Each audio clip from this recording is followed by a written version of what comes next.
सो अब हम लोग स्किप से और टैप करते हैं, टैली के ऊपर आ जाते हैं और सैलरी डिटेल्स फॉर्म करते हैं। तो अब मैं यहाँ पे क्योंकि कोई भी सैलरी डिटेल्स फॉर्म नहीं है, है ना, सो जैसे फॉर सपोज़ मैं अमन के ऊपर जाती हूँ तो देखिए यहाँ पे कोई भी सैलरी डिटेल्स फॉर्म नहीं है। और यहाँ पे इफेक्टिव फ्रॉम पूछा है कि कब से इफेक्टिव हुआ है, हम सैलरीज कब से देना स्टार्ट करेंगे या सबसे इफेक्टिव। तो हम लोग जो भी इनकी जो भी 1 तारीख है, जैसे 1 अप्रैल 2021 मैंने डाल दिया, ठीक है। इसके बाद मैंने यहाँ पे डाल दिया ग्रॉस सैलरी। अब जैसे मैंने ग्रॉस सैलरी लिया तो देखिए यहाँ पे पूछ रहा है कि क्या रेट ग्रॉस सैलरी कितनी है, तो मैं यहाँ कितनी डालूँगी 3500। तो यहाँ पे 35,000 जो है उसकी इनकी ग्रॉस सैलरी है। साथ में देखिए इनको क्या HRA मिलता है, नहीं मिलता।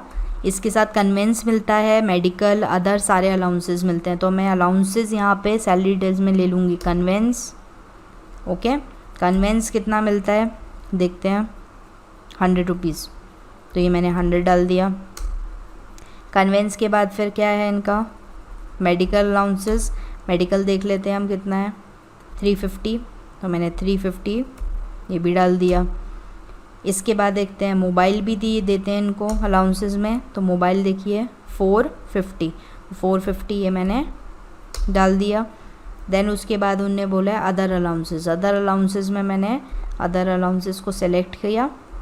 ओके, और अदर अलाउंसेस भी मैंने फॉर सपोज कितने के हैं वहाँ पे 200 के, तो 200 के मैं अदर अलाउंसेस भी डाल दिए।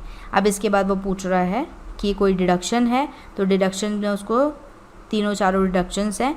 तो मेनली क्योंकि वो एम्प्लॉय को हम सैलरी देंगे तो उसके लिए जो ज़रूरी डिडक्शंस हैं वो PF, एम्प्लॉयज़ है एंड ESICs है। ओके, ये हो गया। अब मैंने देखिए पूरी सैलरी इसकी डिफाइन कर दी और इसको यस कर दिया। तो ये मैंने क्या किया, डिटेल्ड बना दिया। ओके, सैलरी डिटेल्स को फॉर्म कर दिया। तो अब जब हम इस पे वर्किंग करेंगे, हम अटेंडेंस लगाने के बाद जब एंट्री करेंगे तो ये अपने आप उस एंट्री को ले लेगा। ओके, सो अब हमने अमन की सैलरी जो है वो डिसाइड कर ली है, सैलरी डिटेल्स डाल दी है। सो अब हम नेक्स्ट एम्प्लॉय की तरफ जाएंगे। अगर हम देखेंगे अमन मार्केटिंग डिपार्टमेंट, तो यहाँ पे हम देखते हैं तो उसकी आई थिंक सैलरी जो है वो डिफाइंड हो चुकी है। अब इसके बाद हम सैलरी डिटेल्स डल गई हैं। अब हम अमित की डाल देते हैं। अमित की भी हम इफेक्टिव डेट 1 अप्रैल 2021 कर रहे हैं। और उसके बाद हमने ऑल टैप करके शीट को ओपन करते हैं हम लोग। जैसे आप शीट को ओपन करेंगे तो यहाँ पे जो अमित है उसकी सैलरी डिटेल्स हम देख लेते हैं। ये बहुत ध्यान से काम करना बहुत ज़रूरी है। जैसे अमित की मैं सैलरी डिटेल्स ले लेती हूँ। अमित की सैलरी डिटेल्स मैं देखती हूँ तो 16,500 है। तो यहाँ मैं ग्रॉस सैलरी उसकी डाल रही हूँ 16,500। ओके, इसके बाद फिर नेक्स्ट देखते हैं हम उनको HRA नहीं मिला है ना। इसके बाद उनको बाकी सारे अलाउंसेस मिले हैं 200, 300, 400, 500 के बेसिस पे। तो यहाँ पे फिर मैं बना लेती हूँ conveyance 100, then medical allowances 200, then other allowances mobile allowances 300 and next is other allowances 400। तो ये मैंने अलाउंसेस बना लिए।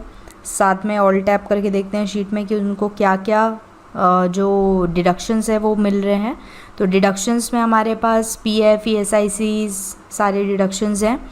तो यहाँ पे मैं मेनली जो एम्प्लॉय का डिडक्शन है PF वो ले रही हूँ।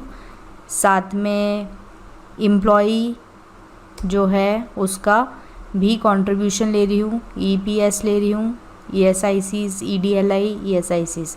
देखिए यहाँ पे भी मैं सैलरी डिटेल्स क्या कर दी उसकी, जो अमित है HR डिपार्टमेंट का, उनकी सैलरी डिटेल्स भी मैंने डिफाइंड कर दी। मैंने आपको बतानी थी उतनी डिटेल्स मैंने आपको इस पर्टिकुलर सेशन में बताई है। और इसके बाद फिर हम लोग आते हैं सैलरी डिटेल्स पे। तो सैलरी डिटेल्स भी मैंने सारे एम्प्लॉयज़ की सैलरी डिटेल्स भी फॉर्म कर ली हैं। जैसे देखेंगे आप अमन में, तो अमन में मैंने पूरी सैलरी डिटेल्स फॉर्म करके रख ली हैं। और इसके बाद फिर ये देखिए अमन, अमित, ये मैंने सबकी सैलरी डिटेल्स फॉर्म कर दी हैं। ओके, प्रिया, देन शिवम। ये पूरी सैलरी डिटेल्स जितनी भी थी वो पूरी फॉर्म हो गई है। अब इसके बाद मैं एस्केप से पीछे आऊँगी। इतने काम आपको वर्किंग करके रखना है। अगर आपकी ये वर्किंग सही नहीं हुई तो आपकी ऑटोमेटिक एंट्री नहीं होगी। ओके, सो अब मैं एस्केप से पीछे जाऊँगी और मैंने पेरोल इन्फॉर्मेशन का वर्किंग कर लिया है। सो अब मैं पेरोल वाउचर्स में जाऊँगी।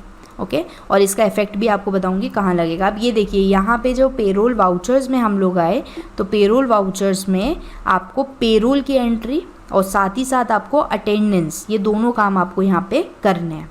तो जैसे फॉर सपोज मैं अटेंडेंस पहले लगाती हूँ, क्योंकि आपने देखिए पे रोल में आपने पे हेड्स बना लिए, आपने अलाउंसेस बना लिए, आपने ग्रॉस सैलरी डिफाइन कर दी, है ना। अब आपको और एक और आपको पे हेड में एक इम्पॉर्टेंट पे हेड बनाना है, वो आपका है सैलरी, नेट सैलरी, है ना। तो हम यहाँ देखते हैं हमने नेट सैलरी यहाँ फॉर्म की है क्या? नेट सैलरी फॉर्म नहीं की है, तो हमें एक पे हेड और फॉर्म करना है, दैट इज़ नेट सैलरी। और यहाँ पे आपको कोई भी चीज़, कोई भी पे लिस्ट, पे हेड नहीं लेना है और यहाँ पे सीधे आपको करेंट लाइबिलिटीज़ में इसको शो कर देना है। करेंट लाइबिलिटीज़ में इसलिए शो कर रहे हैं क्योंकि कंपनी की लाइबिलिटी टू पे होती है सैलरी, इसलिए हम नेट सैलरी को करेंट लाइबिलिटीज़ में ले रहे हैं। तो ये मैंने इसको यस कर दिया। अब मेरे पास पे हेड्स पूरे बन गए हैं। अब मैं क्या करूँगी, गेटवे ऑफ टैली पे आऊँगी, पेरोल वाउचर्स में जाऊँगी और यहाँ पे मैं सबसे पहले लगाऊँगी अटेंडेंस। ओके, अटेंडेंस जो होती है वो आपको यहाँ पे सबसे पहले लगानी पड़ती है, तभी आपकी प्लस एंड माइनस भी शो होगा। अटेंडेंस में मैं देखिए पहले अमन की लगा देती हूँ और इसमें मैं एब्सेंट को ले रही हूँ। एब्सेंट फॉर सपोज वो 1 डे है तो बाकी दिन वो प्रेजेंट है। ओके, अमन की मैंने यहाँ पे बना दिया और मैंने यहाँ पे अटेंडेंस को यस कर दिया। ओके, इसके बाद फिर मैं नेक्स्ट की बनाऊँगी अमित में भी एब्सेंट 2 डेज़। इसके बाद फिर मैं नेक्स्ट है ज्योति की भी बना लेते हैं हम लोग एब्सेंट 3 डेज़। तो मैंने 3 डेज़ की डाल दी। यहाँ पे आप नरेशन में डाल सकते हो कि जो भी डेट होगी आप नरेशन में यहाँ पे डाल सकते हैं कि कितने से क्या क्या आप चीज़ें कटी हैं क्या नहीं। नरेशन होता ही इसीलिए है कि आप जितनी डिटेल्स डाल सकें। तो ये मैंने डाल दिया। इसके बाद नेक्स्ट ज्योति के बाद प्रिया में 1 दिन की छुट्टी दे देते हैं। ये मैं अपने मन से अटेंडेंस डाल रही हूँ अभी के लिए, और ये भी आप ऐसे ही अटेंडेंस लगा सकते हैं। ओके, सो ये देखिए मैंने सबकी अटेंडेंस लगा दी है। अब देखते हैं हम ये कहाँ शो हो रही है। ओके, स्केप से पीछे जाते हैं और डिस्प्ले में हम आते हैं। डिस्प्ले में आपको पेरोल रिपोर्ट्स में जाना है और अटेंडेंस शीट में जाना है। देखिए अटेंडेंस शीट में आपको ये सारी की सारी जितनी भी इंफॉर्मेशन है ऑल एम्प्लॉयज़ की ये शो हो रही है। सो एक बार मैं आपको और बता देती हूँ कहाँ से आपको आना है। गेटवे ऑफ टैली पे पहुँचेंगे आप, डिस्प्ले में जाएंगे और पेरोल रिपोर्ट्स में जाएंगे और उसके बाद अटेंडेंस शीट में। तो अटेंडेंस शीट में आप देखिए सबके एब्सेंट यहाँ पे शो हो रहा है कि इतने दिन एब्सेंट थे और कौन से डिपार्टमेंट के थे, ये सारी चीज़ें इसमें शो हो रही हैं। ओके, सो यहाँ तक का जो आपका काम है वो जो है वो पूरा होता है। अब स्केप से हम पीछे आ जाएंगे। अब जो हमारा लास्ट वर्किंग है अटेंडेंस लगाने के बाद, जब हम अटेंडेंस लगा लेंगे तो उसके बाद जो हमारा लास्ट वर्किंग है वो है पेरोल की एंट्रीज़। सो हमने अटेंडेंस लगा ली। मैंने आपको ये बता दिया कि अटेंडेंस जो शीट है वो आप कहाँ देख सकते हैं। पेरोल वाउचर्स में मैं गई और यहाँ पे देखिए पेरोल की एंट्रीज़ हमें करनी है ना। तो पेरोल की अटेंडेंस क्योंकि हम लगा चुके हैं तो उसके बाद जो पेरोल की एंट्रीज़ हैं उसको हम कंट्रोल F4 से लेके आते हैं और ऑटोमेटिक ऑप्शन ओपन करने के लिए आपको Alt A का इस्तेमाल करना पड़ेगा, है ना। ऑल्ट ए का मतलब ये होता है कि ऑटोमेटिक मोड में आप इसको एंट्रीज को खुद से कैलकुलेट हो वो मोड में आप लेके आने वाले हो, ठीक है। इसमें देखिए क्या बता रहा है, बैंक फ्रॉम बिगनिंग मतलब फ्रॉम कब से कब तक की सैलरी आप यहाँ पे दे रहे हो और आप कब से कब तक की सैलरी कैलकुलेट कर रहे हो। तो मैं 1/4/2021 से 30/4/2021 की सैलरीज़ को जो है बिगनिंग और एंड बता रही हूँ। साथ में कॉस्ट सेंटर, क्योंकि हमने प्राइमरी कॉस्ट सेंटर ही रहने दिया था, सेकेंडरी कॉस्ट सेंटर्स या और कोई डिपार्टमेंट के बेसिस पे हम काम नहीं कर रहे हैं, इसलिए हम कॉस्ट सेंटर्स में प्राइमरी कॉस्ट सेंटर्स को ले लेंगे। इसके बाद फिर मैं ले लेती हूँ ऑल आइटम्स। एम्प्लॉय ग्रुप के बेसिस पे आप काम कर रहे हैं, हम ग्रुप के बेसिस पे काम नहीं कर रहे हैं, हम एम्प्लॉय के बेसिस पे काम कर रहे हैं। सो मैं इसमें से जैसे फॉर सपोज़ मैं अमन को उसकी सैलरी मुझे करनी है। और हमेशा एक चीज़ याद रखिए, जो पेरोल होता है या कोई भी एंट्री है वो सबसे पहले ड्यू होती है। आप जब ड्यू करते हो, जब रिकॉर्ड्स में वो ड्यू होगी उसके बाद ही आप उसका पेमेंट करते हो, ठीक है। सो सबसे पहली चीज़ कि हम यहाँ पे या तो आप अगर पेमेंट कर रहे हो तो आप कैश को, जो लिस्ट ऑफ लेजर है उसमें से कैश को आप क्या कर लोगे, ले लोगे। बट अगर आपके पास कैश, अगर आप ड्यू कर रहे हो, जैसे फॉर सपोज 28 तारीख को ड्यू हो जाती है सैलरीज, मतलब बुक्स में लिख दी जाती है, तो सैलरी जब बुक में लिख दी जाती है दैट इज़ ड्यू। बट जब हमें वो अल्टीमेटली वो सैलरी रिसीव होती है तो वो हमारी क्या होती है, कैश रिसीविंग सैलरी होती है या बैंक रिसीविंग सैलरी होती है, ठीक है। अल्टीमेटली जब अमाउंट हमारे पास आ गया तो वो हमारे पास क्या हो गया, बिल्कुल सही है, वो हमारे पास क्या हो गया कि वो हमारे पास सैलरी रिसीव्ड हो गई है। बट जब हम नेट सैलरी की बात करें तो अभी हम इसको ड्यू कर रहे हैं, तो सबसे पहले मैं सैलरीज को ड्यू कर रही हूँ। देखिए नेट सैलरी पे गई और यहाँ पे आप देख रहे होगे कि अमन की पूरी की पूरी जितनी सैलरी थी वो कैलकुलेट हो गई। उसको नेट सैलरी जो उसके हाथ में मिलने वाली है वो 32,842.91 की मिलेगी। मतलब हमको एज अ कंपनी ऑनर को 32,842.91 पे करनी है अमन की सैलरी। देखिए ये ऑटोमेटिक हो गया और बहुत ज़्यादा फाइन वे में आया है, अपने आप प्लस और माइनस हो गया। सो हमें इसी टाइप से एंट्रीज लाना है। यहाँ पे देखिए नरेशन लिखने की भी हमें ज़रूरत नहीं है, नरेशन लिखने की भी ज़रूरत यहाँ पे नहीं पड़ रही, क्योंकि नरेशन भी उसने एज इट इज़ ले लिया कि 1 अप्रैल टू 31 अप्रैल 2021 से आपको की पेमेंट ऑफ सैलरी है ये, है ना। सो ये हमने देखिए किसका बना लिया, अमन को पे कर दिया। अब हम नेक्स्ट को पे करेंगे ऑल्ट ए से, फिर ऑटोमेटिक मोड में आएंगे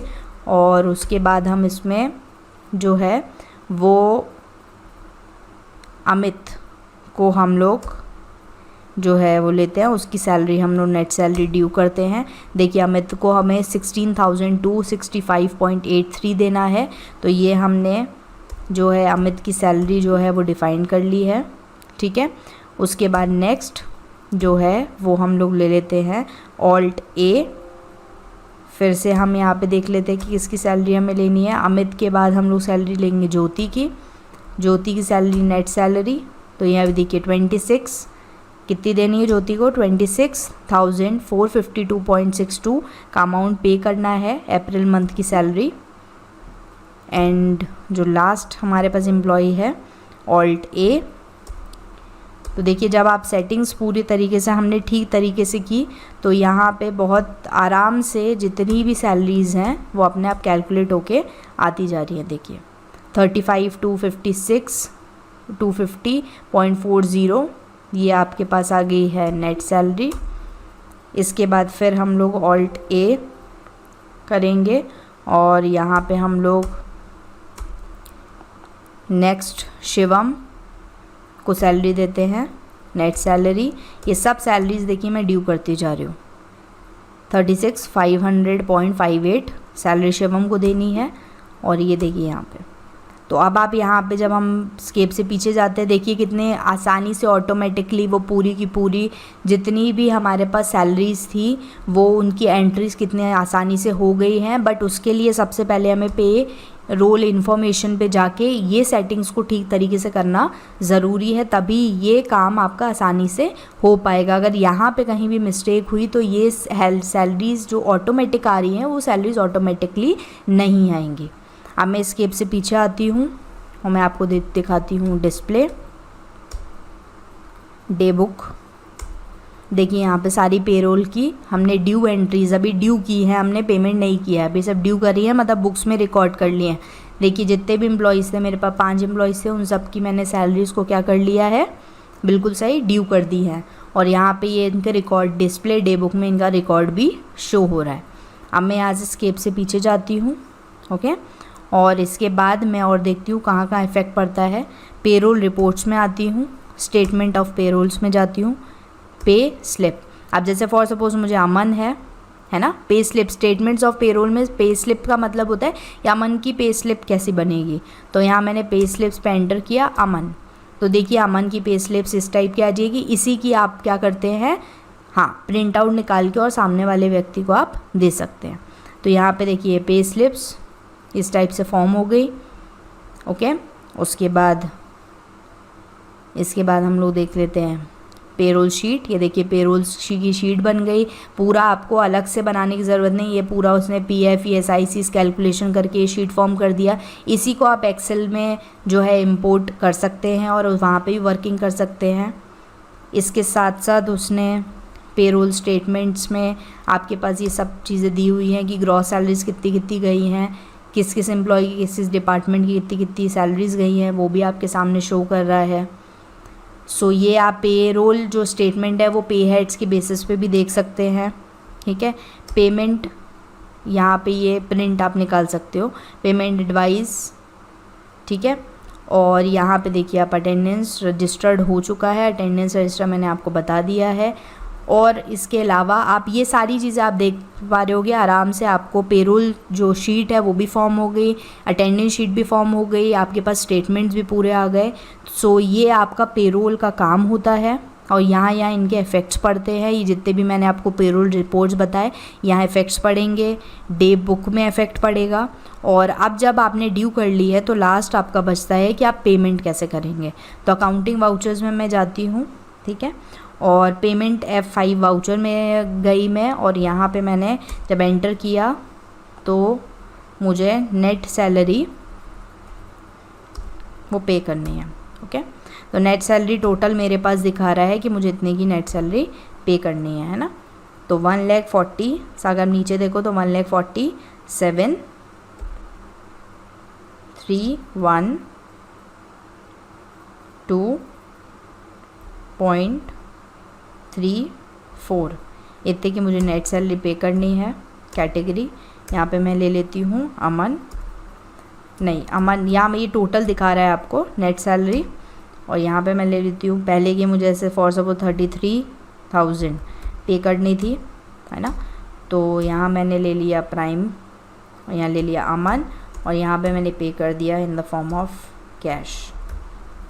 तो जैसे ही मैं इसको पे कर दूँगी तो ये ultimately been amount of salary paid to Aman,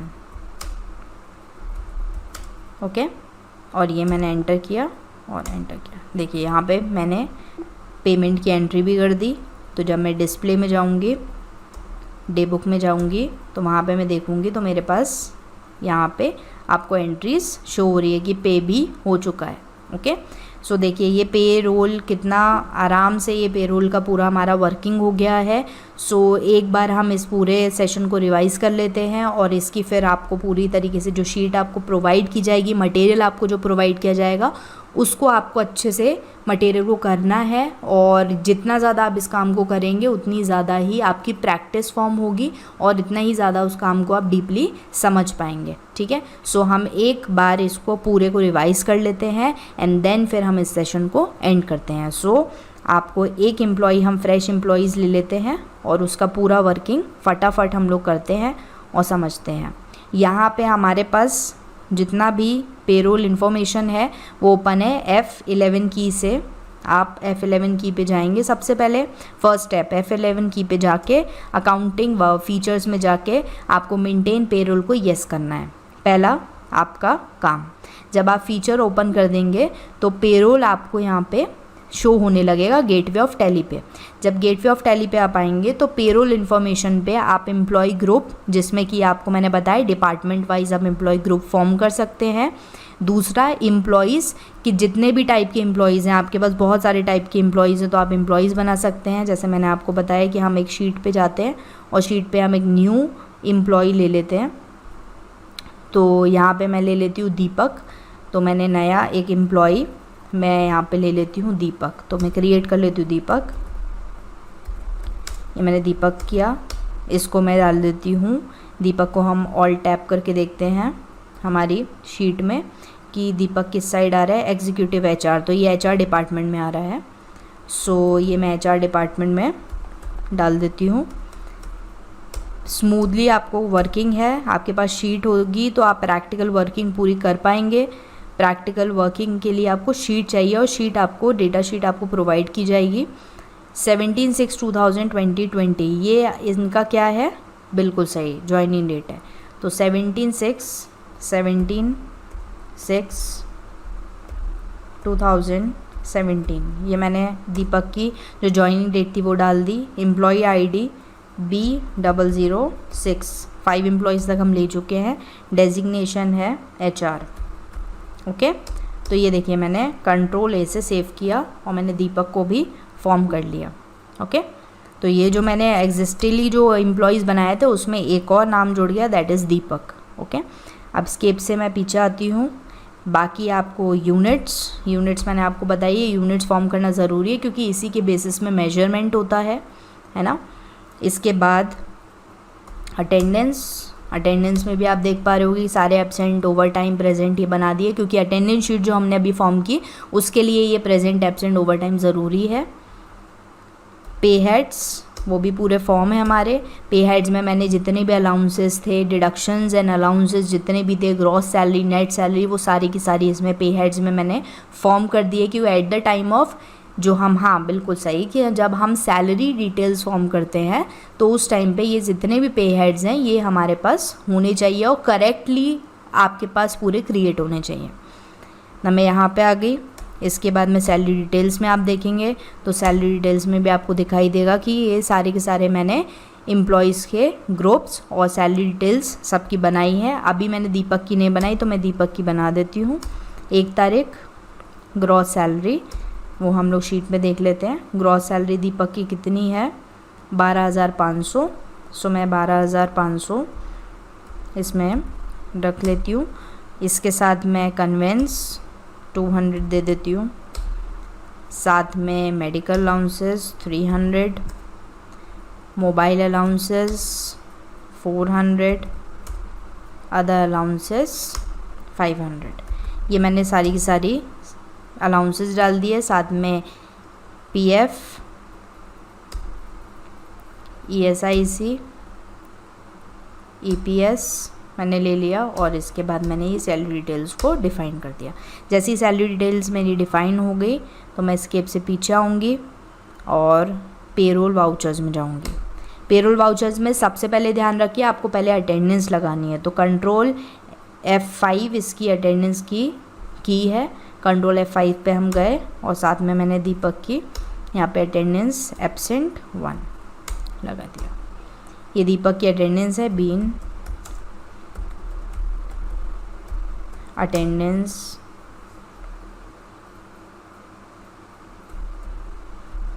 created. Okay, सो ये मैंने अटेंडेंस लगा दी। अब मैं पेरोल की एंट्री करूँगी।